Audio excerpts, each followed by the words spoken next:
Hello everyone, इस question में क्या है, लेट ए है ना, ए आपके पास है, लेमडा और म्यू रियल नंबर्स है। Consider the system of linear equations, ये दो रेट है, line one this is line to.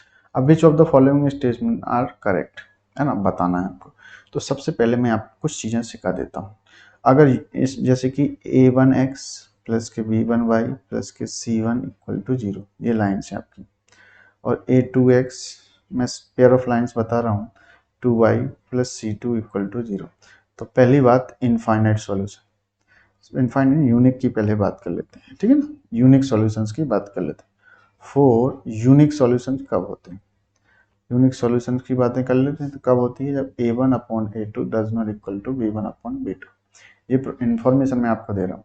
और नो सॉल्यूशंस की बात करूँ तो a1 upon a2 equal to b1 upon b2 equal does not equal to c1 upon c2। तीसरा condition, infinite solution, infinitely many solution. तो कितना आएगा, a1 upon a2 equal to b1 upon b2 equal to c1 upon c2। ये आपने छोटी class में पढ़ा होगा, ठीक है। तीनों इक्वल होते हैं तो इनफाइनाइटली, ठीक है। अब ध्यान से सुनिएगा। अब पहला क्या बोला कि अगर a का वैल्यू है ना, तो फर्स्ट ऑप्शन को चेक करते हैं। उसने a का वैल्यू -3 रखो, तो कितना आ जाएगा, -3, रेशियो चेक कर रहे हैं, -3 अपॉन 3, और उसका कितना आ जाएगा 2 अपॉन -2। ये दोनों इक्वल हैं, और देखो ये भी इक्वल है, ये भी इक्वल है, ठीक है। Then system of equation has infinitely many solution 4, और यहाँ पे कितना आ जाएगा, माइनस के म्यू अपॉन में कितना आ जाएगा, माइनस के लेमडा। समझिएगा, ये आया। अगर मैं बात करूँ आपसे तो ध्यान से सुनिएगा, ये तो चलो ठीक है, ये वैल्यू -1 आएगा, ये भी -1 आएगा, बट ये वैल्यू आपका डिपेंड करता है म्यू और लेमडा। म्यू और लेमडा अगर दोनों का वैल्यू, अगर एक का वैल्यू 2 है, इसका वैल्यू -2 है, तो चलो ठीक है, -1 आ जाएगा। बट इसके अलावा बहुत सारी वैल्यू हैं जिसके लिए -1 नहीं आएगा। तो सारी म्यू और लेमडा की वैल्यू के लिए ये इक्वल नहीं होगा, कुछ वैल्यू के लिए इक्वल रहेगा। तो ये डज नॉट इक्वल आएगा, डज नॉट इक्वल टू -1। बात समझ में आएगा, डज नॉट इक्वल टू -1। कुछ केसेस में -1 आ जाएगा, बट सारे वैल्यू के लिए उसने बोला है कि फॉर ऑल, तो फॉर ऑल के लिए नहीं आएगा। तो ए ऑप्शन गलत होगा, है ना। अच्छा, अब बी ऑप्शन में क्या बोला, ए इक्वल टू -3 नहीं है, तो ये -3 नहीं है। जब ये -3 नहीं है तो ये वाला आपका -1 नहीं बनेगा, तो उसने बोला -3 नहीं है, तो आप बोलोगे a1 upon a2 does not equal to b1 upon b2 हो जाएगा।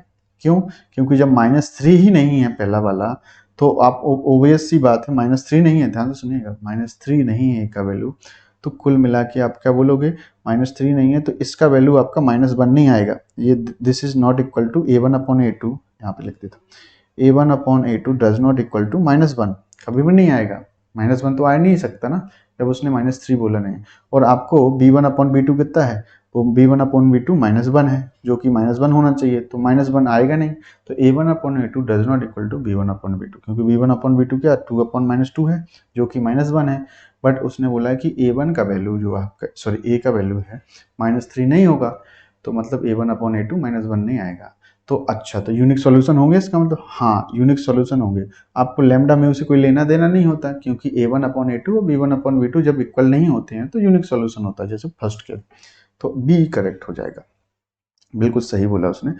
अच्छा जी, अब उसने बोला mu plus lambda, mu plus lambda का वैल्यू आपका 0 है, तो इसका मतलब क्या है, म्यू का वैल्यू कितना, लेमडा का वैल्यू माइनस के म्यू आ गया, लेमडा का वैल्यू माइनस म्यू आ गया।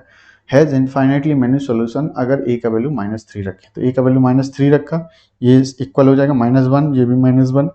और इसने बोला कि लेमडा के लिए माइनस म्यू रखेंगे, लेमडा की जगह पे माइनस म्यू रख दो, लेमडा की जगह माइनस म्यू रख देंगे। बात समझेगा, तो कुल मिला के ऊपर म्यू हो जाएगा, राइट।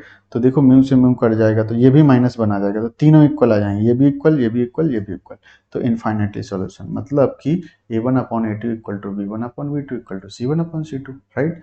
तो आपका क्या है, इनफाइनाइटली मैनी सॉल्यूशन। अब दूसरा केस, जब उसने बोला म्यू प्लस लेमडा आपका 0 नहीं है, मतलब lambda does not equal to minus of mu, तो इसका मतलब c1 अपॉन c2 वाला पार्ट अब -1 नहीं आएगा, c1 upon c2 does not equal to, और उसने बोला has no solution if a का वैल्यू।